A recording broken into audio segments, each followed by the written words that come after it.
2009년 3월 9일 대만 타이베이시 스링구의 경찰서로 긴급한 전화가 한 통 걸려옵니다.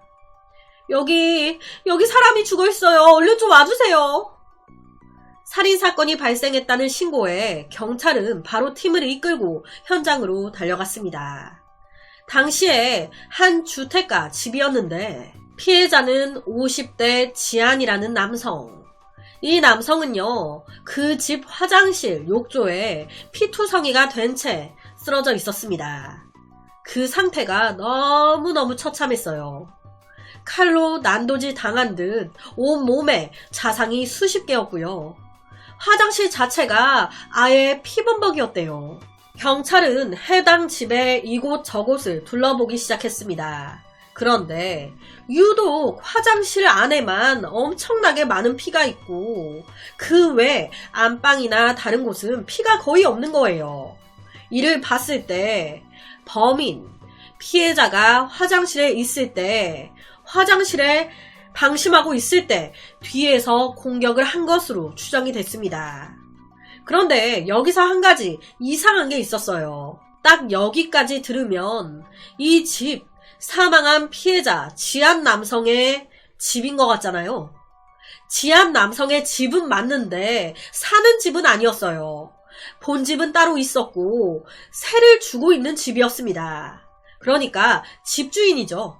최초 신고자 또한 그 집에 살고 있었던 지안 남성의 집 세입자였습니다. 그럼 이 집주인 지안 남성은 왜 자신의 집 세입자가 살고 있는 욕조에서 살해당한 채 발견된 걸까? 확인 결과 이 원래 살고 있던 세입자가 곧 나간다네. 그래서 집주인이었던 지안 남성은 다른 세입자를 구해야 했습니다. 그래서 사건의 그날 자신의 집을 보여주기 위해 누군가와 함께 문제의 이 집에 들어왔다가 변을 당한 걸로 추정이 됐어요. 그렇다면 범인은 사건 당일 그 시간 이 지안과 함께 이 집을 들어온 사람이겠죠. 사건 현장에는 중요한 단서가 하나 있었습니다. 화장실이 완전히 다 피범벅이었어요. 그 말은 엄청이 피해자와 가해자 몸싸움도 있었고 범인이 많은 힘을 썼다는 말도 됩니다. 실제로 이 화장실 안에서 범인의 피로 추정되는 혈흔이 발견됐어요. 아, 범인 자기 또한 살해하면서 상처를 입었구나. 그런데 얼마 지나지 않아 또 한 통의 신고 전화가 걸려옵니다. 여기 사람이 죽어가요. 얼른 좀 와주세요.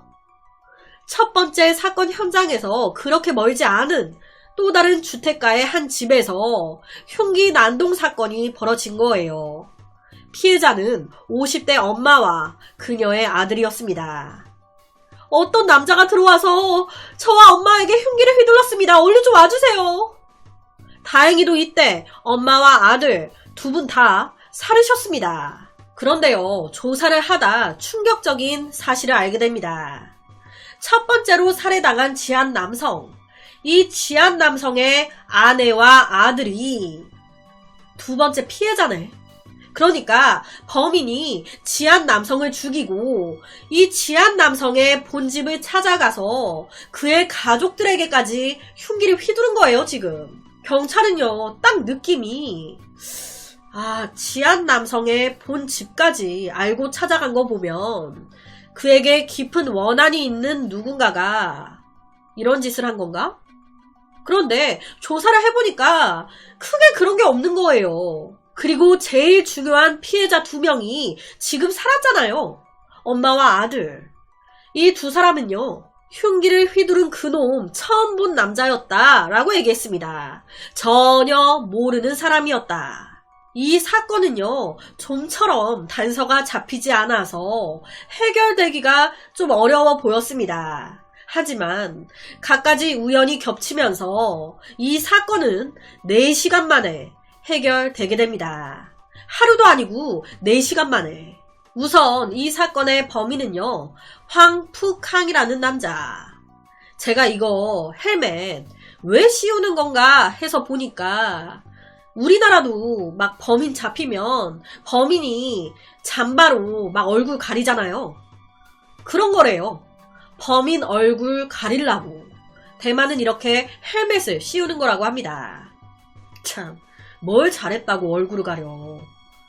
이 남자는요, 원래 수도와 전기 일을 하던 남자였는데 돈을 벌면 나름 투자한다고 막 도박도 하고 투자도 하고 이것저것 막 거기다가 돈을 다 쓴 거예요.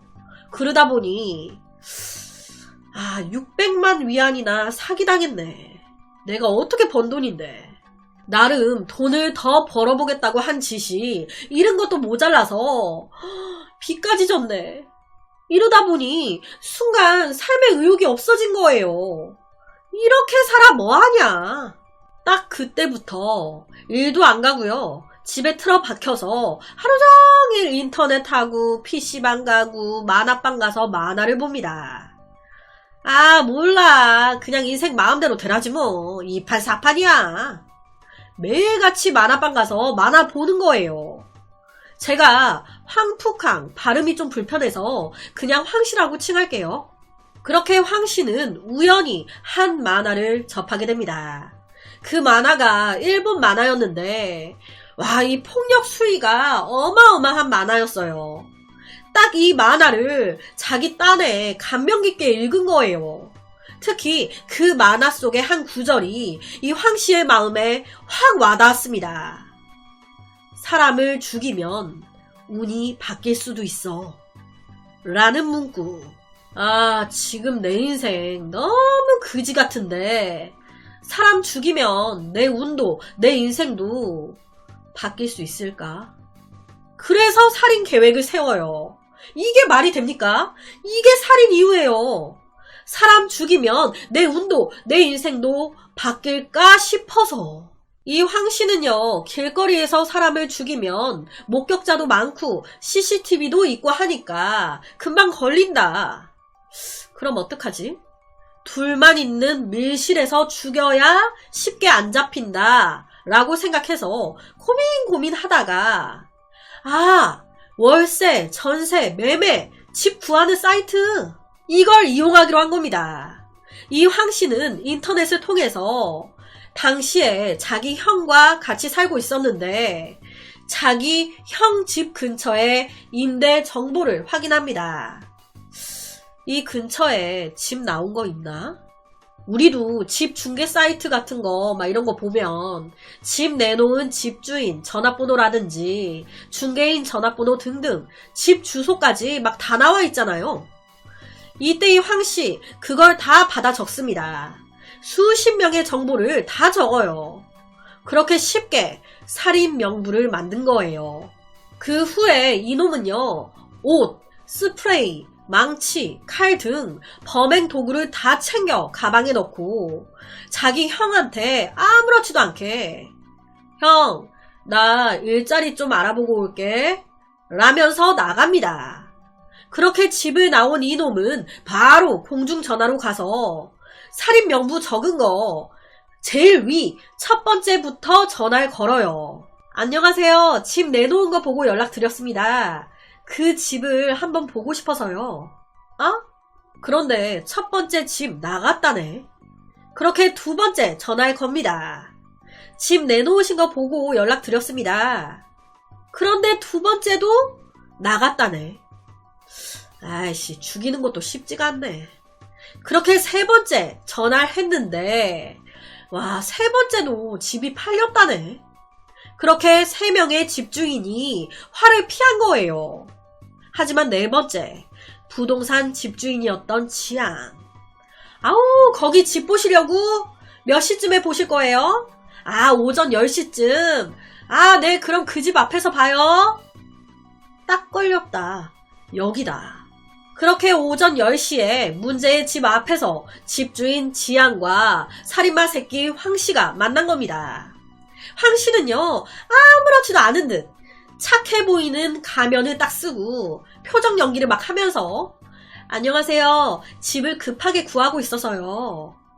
자연스럽게 새를 내놓은 그 집 안으로 들어갑니다. 들어가서도 막 세상 착한 얼굴로 집이 좋네요. 지한 남성과 안방도 들여다보고 이리저리 집 상태를 살폈습니다. 지한의 경계를 풀려고. 속으로는 언제 죽이지? 어떻게 죽이지? 죽일 생각으로 가득 차 있었으면서. 그러다가 지한이 여기 화장실도 너무 깨끗해요. 한번 봐보세요. 라면서 화장실로 딱 들어갔을 때 그때 황씨가 갑자기 스프레이를 꺼내 지한의 눈에 뿌렸고 바로 뒤이어 쇠망치로 지한의 뒷머리를 내리쳤습니다. 아니 방심하고 있다가 얼마나 놀랬겠습니까? 놀란 지한이 비명을 지르면서 욕조에 쓰러지자 황씨는 바로 미리 숨겨둔 칼을 꺼내서 미친듯이 지한을 향해 찌르기 시작했습니다. 그의 숨이 끊어질 때까지. 그리고 이때 본인도 얼마나 흥분 상태에서 힘을 주면서 찔렀는지 힘 조절을 못한 나머지 자기도 손을 다친 거예요. 그러면서 그 핏자국이 현장에 남게 됐던 겁니다. 범행 후에 황씨는 현장에서 자기 다친 손과 칼에 묻어있는 피해자의 혈흔을 씻고 피가 묻은 옷을 갈아입은 후에 이어서 지한의 몸을 뒤집니다. 왜? 그의 신분증을 확인하려고. 이때 이놈이 지한 남성의 본집 주소를 알아냅니다. 이 대만의 신분증에는 주소가 적혀져 있대요. 그리곤 시신을 그대로 욕실에 방치. 그 집 문을 잠근 후에 오토바이를 타고 도망쳤습니다. 참 여기서 의문이죠. 살인 명부를 다 이미 작성해놓고 왜 첫 번째 피해자인 지한의 집 주소를 확인하고 갔을까? 그렇게 첫 번째 범행 후에 그가 향한 곳은 병원이었습니다. 남은 무자비하게 죽여놓고 지 손 다친 거는 너무 아팠던 거예요. 바로 병원에 가가지고 나 나이프 칼에 실수로 베었어요. 이거 베어가지고 아야해요. 치료해주세요. 능청스럽게 자기 손 치료 받으려고 바로 간 거예요. 그렇게 상처를 꿰매고 붕대를 감은 후 이놈은요 바로 지한의 신분증에서 봤던 그의 집 주소 거기로 향했습니다. 왜냐면 이때 이놈이 말도 안 되는 생각을 한 거예요. 아예 이 가족 자체를 다 죽여버리면 그들의 그의 운이 나한테 오지 않을까. 이 뭐 개같은 생각이야. 그렇게 딱 지한 남성의 집 초인종을 누릅니다. 당시에 아무것도 몰랐던 지한의 아내는 누구세요? 안녕하세요. 아침에 지한씨가 새놓은 집을 보고 간 사람인데 계약하려면 여기로 오라고 하셔서요. 라면서 핑계를 댄 거예요. 그러니까 별 의심 없이 아내분이 문을 열어줬던 겁니다. 이 황푹항 황씨는 그렇게 지한의 집에 들어간 후에 입에서 나오는 대로 거짓말을 막 하면서 아내를 안심시킵니다. 그리곤 너무너무 착한 얼굴로 저 사모님 화장실 좀 쓰고 싶은데 화장실이 어딜까요? 그렇게 화장실로 가요. 그리고 한 1분 정도 지났을 때 황씨는 얘기합니다. 사모님 욕실에서 물이 새네요. 이 말에 아내분은요 그래요? 제가 한번 봐볼게요 하면서 욕실로 따라 들어옵니다. 그리고 이때 아내가 화장실로 들어오자마자 바로 또 숨겨놨던 망치를 꺼내 무자비하게 그녀에게 휘두르기 시작했습니다. 아니 얼마나 놀래요. 놀란 아내가 막 소리 지르니까 같이 집에 있던 아들이 달려 나온 겁니다. 뭐야? 그러면서 이 황씨와 아들 사이에 몸싸움이 일어난 거예요. 그리고 그 과정에서 이 황씨 또 다칩니다. 치명상은 아니었어요. 자기가 피를 보니까 막 더 피가 거꾸로 솟거든. 가만두면 안 되겠거든. 그러니까 이놈이 집 문을 딱 가로막고 못 나가게 딱 가로막고 이 두 모자를 가둔 거예요. 못 도망가게. 니네는 오늘 여기서 다 죽어야 된다고. 이 상황에 엄마와 아들은요, 어떻게 해야 할지를 몰랐습니다. 죽을 수도 있는 상황. 이때 이 엄마는 이 지한 남성의 아내분은 자기 몸을 던지셨습니다. 이 황씨의 다리, 바지가랑이를 딱 잡고 늘어지기 시작한 거예요. 아들, 너 얼른 도망가. 엄마 괜찮아. 너 얼른 도망가. 내가 희생해야 아들이라도 도망칠 수 있다고, 살 수 있다고 생각했던 거예요. 아들, 너 얼른 도망가라고. 엄마 괜찮다고. 얼른 도망가라고. 놀란 아들은 피투성이가 된 채 밖으로 뛰쳐나와 막 그냥 소리소리 질렀습니다. 도와달라고. 우리 엄마 죽는다고. 얼른 좀 도와주세요. 그리고 이런 상황에 황씨는 더 흥분하기 시작했습니다. 와, 이거 잘못하면 나 걸리겠는데? 그래서 자기 다리를 잡고 있는 지안의 아내를 몇 번 더 찌르고 오토바이를 타고 또 도망가요. 울부짖는 아들의 소리에 놀란 이후 주민은 바로 119, 112에 신고. 엄마와 아들은 병원으로 긴급 이송이 됩니다. 이 황씨는요, 두 번째 범행을 저지르면서 또 부상을 입었어요. 그러면서 첫 번째로 봉합하고 감쌌던 상처, 이게 또 터진 거예요. 막 손에 피를 막 흘리면서 집에 돌아옵니다. 그리고 이 모습에 형이 너무 놀란 거예요. 야, 너 손이 왜 그래? 괜찮아? 어디서 그런 거야? 다쳤어? 그랬더니 이 황씨 우물쭈물 말을 못하는 거예요. 뭐라고 할 거예요? 사람 죽이는데 너무 힘을 썼나봐. 첫 번째 죽일 때 다쳤는데 두 번째 죽일 때 그게 터졌네? 라고 할 거예요? 뭐예요? 우물쭈물 말을 못하니까 답답했던 형이, 야, 우선 이유를 불문하고 너 지금 상처가 너무 심하다. 병원 가자. 동생인 황씨를 끌고 병원을 갑니다. 그 병원이 황씨가 첫 번째로 가서 꼬맸던 그 병원이었어요. 응급실 의사는요, 황씨의 상처를 딱 보자마자 아침에 꼬매러 오셨던 분 아니에요? 아니, 아침에도 다쳐가지고 오셨더만 그게 또 터진 거예요? 아니, 뭐 하는데 이렇게 사람의 촉이. 그런데 딱 이때 주변에 살인사건이 발생했다네. 뭔가 느낌이, 상처도 그렇고.